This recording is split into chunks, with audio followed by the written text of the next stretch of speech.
Let the words of my mouth and the meditation of our hearts be acceptable to you, O Lord, our rock and our Redeemer. Amen.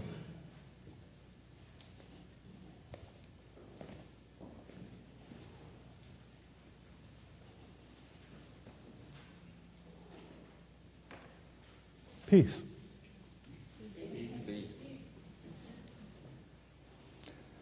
That symbol, that sign, became real popular during World War II. There's all pictures of Winston Churchill, the Prime Minister of England, doing that as he was smoking his big fat cigar. I think the cigar also fit in between there. But he also went, peace to people to show V for victory in World War II.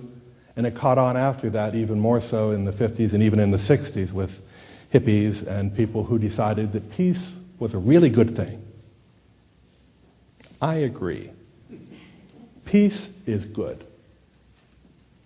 Now, peace is not just the absence of war. Peace is more than that. It's the absence of war plus something else. I'm going to paint you a small picture with words that's in my head when I think of peace. It's a day that starts off just a little bit warmer than today did. We're on a fairly large sailboat and wake up before dawn. Make coffee. Always coffee. Coffee's done. Go up and sit on the deck. Watch the sunrise over the clear horizon. Feel the boat gently rocking in the waves. Then it's time to move. So you pull the anchor up. The wind freshens. It gets a little bit stronger, 10, 15 knots. Put the sails up, and off we go. And it's a great day.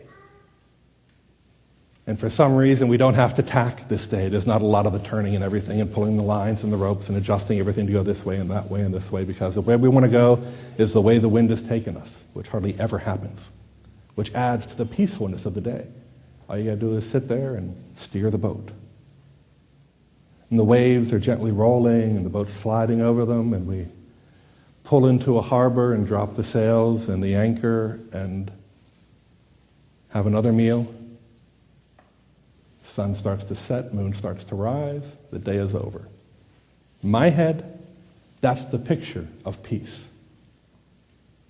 Jesus to his disciples today, this is his farewell discourse. This is before all the pain, all the suffering and death and resurrection. He's telling them, this is like foreshadowing. This is what's going to be coming. He says, peace I leave with you, my friends. My peace I give you. But I don't give peace as the world gives peace. That's the catch. That's the difficulty. What Jesus promises his disciples, and through them us, is not a nice day of sailing, as much as that would be a great thing to give. What Jesus promises is the kind of peace that he himself possessed. The kind of peace of knowing of his union with the Father and the Spirit. That he was not alone in what he was about to face later that night, because all this speech takes place on Holy Thursday. Maundy Thursday, Thursday of Holy Week. Right around the time of the Last Supper, before going to the garden, before the agony, before the betrayal, before the denial, before the scourging, before the whipping, before the crowning with thorns, having the garments ripped off as the clot started to form and more blood flows, and carrying the cross. The kind of peace of which Jesus speaks is the kind of peace that lets him see women in the street weeping for him as he marches on his way with soldiers and guards, on his way to his own death, to stop and say to them, don't weep for me. Weep for yourselves and for your children. That's the kind of peace that Jesus promises to his disciples and promises to us. The kind of peace that allows us to know that we are united as well with the Father and the Spirit and the Son. That God's presence dwells within us.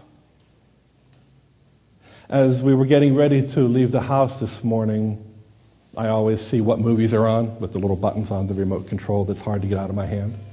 And there was a replay of one that I had seen before and really like. It's called Joyeux Noël. It's a movie about that one day in World War I, wrong war. They all blend together somehow in my head. And World War I was trench warfare. It was bloody, it was muddy, it was ice cold, everything was bad, and they were using chemical weapons on each other in this war before they said we shouldn't do that, even though people still do. And what happens in one little section of this war is that the troops in their separate trenches, the Scottish, the Germans, and the French, are all celebrating Christmas together. Not together, but in their own little bits. And a song carries out of one of the trenches across to the other side. There was a famous tenor from Berlin who was an enlisted man in the German army, and he was singing Silent Night. I'm not going to try, don't worry. And he came over, and a bagpiper in the Scottish regiment started to play with him. And then the French sang one of their songs, and then people got up out of the trenches and came together and said, it's Christmas Eve. The war is not going to be won or lost tonight. Let's just stop for now. We'll fight again and kill each other later. But right now, let's just stop. And bit by bit, people get up and come out of the trenches and go into the no man's land in the middle between the trenches where you could pick each other off very easily if someone stuck their head up. They get up and they walk out and they stand there. One of the Scottish soldiers is a minister. I think in the movie he's a priest, but I don't know.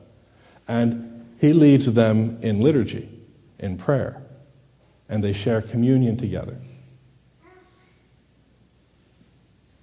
They go back into their foxholes, back into their trenches.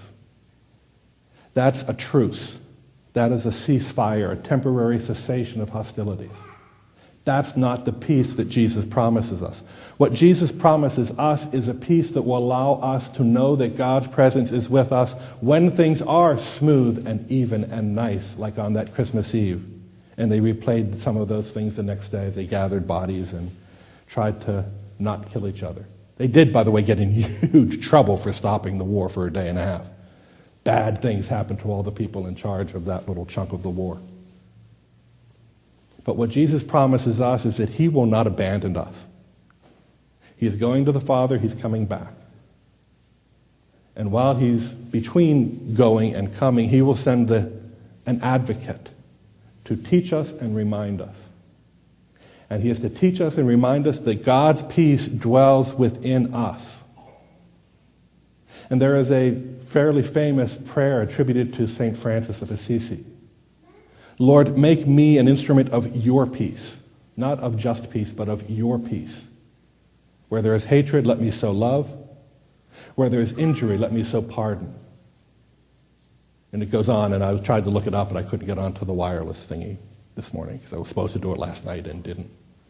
But it's a beautiful prayer of peace and how each one of us is meant by God to be an instrument of his peace to all the world. At the end of this liturgy, we will say to one another, peace be with you, because that's our ritual, that's our tradition, that's what we do. But it doesn't mean have a nice afternoon. What it means, or what it's meant to mean, is may the peace that Jesus knew that he could forgive people who hung him on a cross, that he could love us even when we were dead in sin, may that peace dwell in you, and may you take it and share it with everybody that you meet until we come back, and then we'll do it all again. That's the peace that we share at the end of the liturgy. That's the peace that God promises each of us. That's the peace that we are challenged to share with one another. Peace of Christ, the real one.